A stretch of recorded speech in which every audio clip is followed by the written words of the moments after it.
Hi, everybody. This is the Baseball Hut, the amazing, spectacular, terrific, the great one, the people's champion. Your host, and welcome back to the Baseball Hut. And hope you like this video. And hit that subscribe button. We're still going to talk about the players, but obviously the Mets need a manager. Also need a general manager. Haven't heard anything about the general manager. But we've been hearing some things about the manager the last day or so. And that's Craig Counsell. On Monday, this video is being recorded on Monday. It's going to be posted here on YouTube. On Tuesday, he met with the Cleveland Guardians on Tuesday. I'm sure it was a great interview. He's a very impressive guy, having been in Milwaukee all these years and won a lot of games. Won over 90 games 3 times in his career as a manager. He's a very impressive guy, but he's never managed in a big market. He's never really played in a big market. He's played in small markets, other than the Dodgers for 50 games. He's played in, obviously, as a player, he played in Arizona.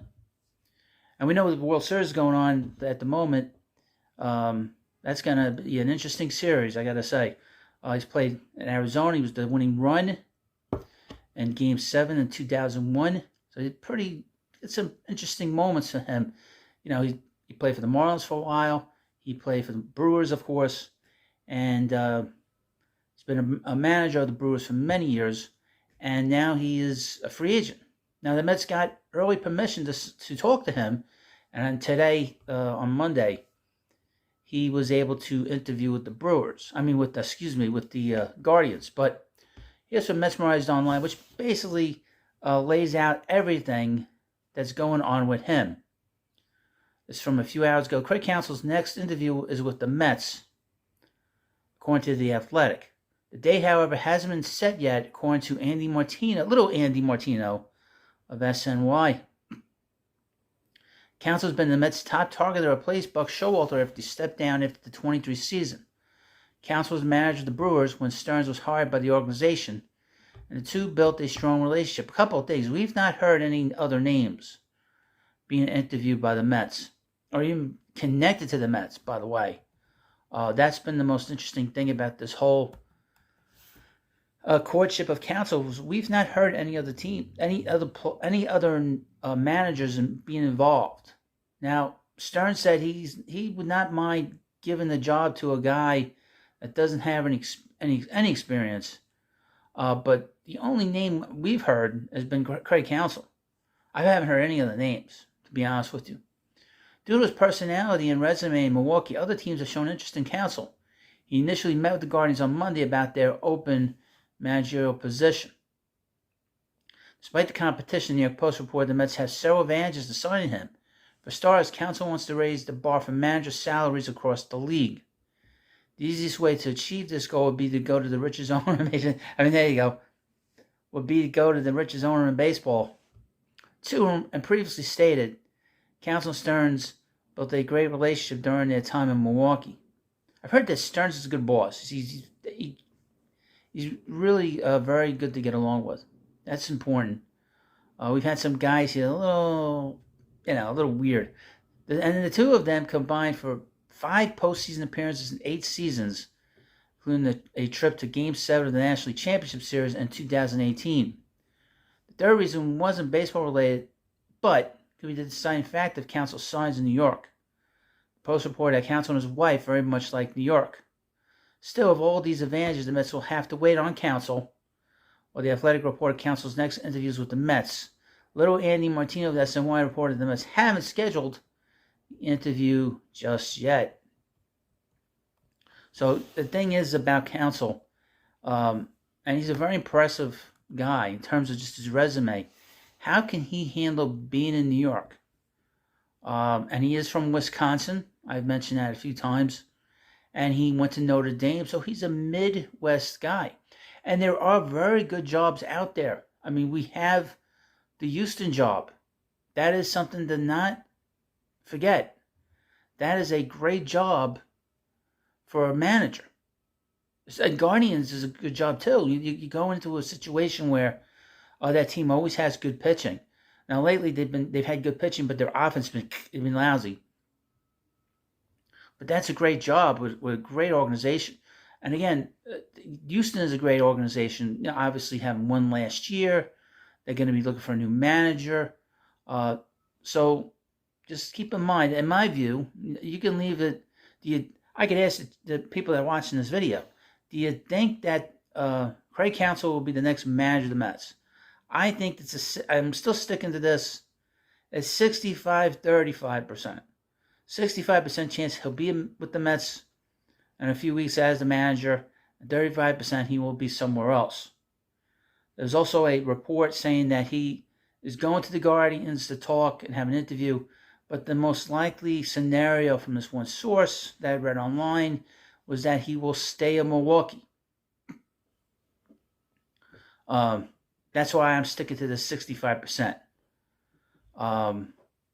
Now, yeah, I would say that that's about right. I mean, to me, I'm not a betting man. I'm not a betting man, far from it. But that seems to be the most likely number if we're looking at a number. Obviously, the Mets have issues. They got a lot of issues right now. The pitching staff is in shambles. Mets are going to have to focus in on signing free agents. Probably the most prominent one, Yamamoto. You're going to be hearing a lot of names this offseason. Corbin Burns is going to be connected to the Mets a lot. Obviously, with the Stearns coming here, he knows Burns. Mr. Burns, don't let him get into like into any kind of meeting, some kind of arbitration meeting. He gets feelings hurt. You know, don't listen to him, Corbin. Don't listen to him. It gets your feelings hurt. It's not worth it, man. Hopefully he learned his lesson. He's not going to do that again. But so his name will be connected to the Mets. Obviously, Ohtani's name will be connected, but he's not going to pitch next year. His inability to pitch next year is an unknown for any team that signs him, because due to the fact that the guy is going to be having a second procedure done to his elbow. I don't know if he got Tommy John. They didn't say it was Tommy John, but it was some kind of procedure. So he's already had a major procedure done to second one done to his arm in the last 5-6 years. And I mean, I don't know. I don't know what kind of pitcher he's going to be when he comes back. But the Mets need to focus in on pitching. I said this from since the Mets season ended a month ago. Obviously, they're the favorites to land Yamamoto because they're going to spend a lot of money in the posting just to talk to him. And plus, the Buffaloes might say, well, I don't even know what kind of relationship Stearns has with the Far East. Because Billy Epps had a great relationship with the people in Japan. So we're gonna. That's an unknown factor here. Also, before I get back to the pitching, we will have some kind of resolution on Billy Epps. This seems to be a pretty big situation. I'm not mentioning videos, but it seems like the Mets fired him. They gave him a choice. You either get fired and skadooshed out of here, or you get the hell out of here with your tail between your legs.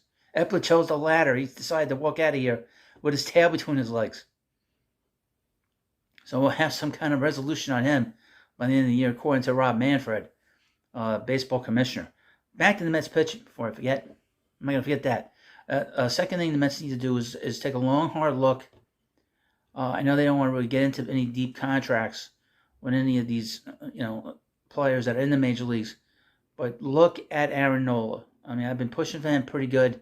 He's 30 years old, 31 years old, but the guy's logged a lot of innings. The guy's an inning eater. The Mets need guys that are going to pitch 6-7 innings. This was a major problem this year with the lack of depth in their pitching and the ability to go long in games and the ability to not give runs up early in the game. He is a quality starter, and he pitched really well in the postseason until the Phillies had that little choke job that followed the Braves choke job, and preceded the Mets choke job for this season as well, by the way. But so therefore, before we end this video, I need you to hit that subscribe button. We're going to talk about the Mets all off season. Can't wait till the World Series is over. One team has to win 3 games. We'll get this over. Hopefully, we'll get this over by Thursday. And we can start our offseason on Friday. Who the Mets are going to sign, who the Mets are going to trade for, who's the manager, who's the general manager. and whatever else we can find. So let me know what you think about this video. Of course, please subscribe to the Baseball Hut. Thank you, and I'll see you later.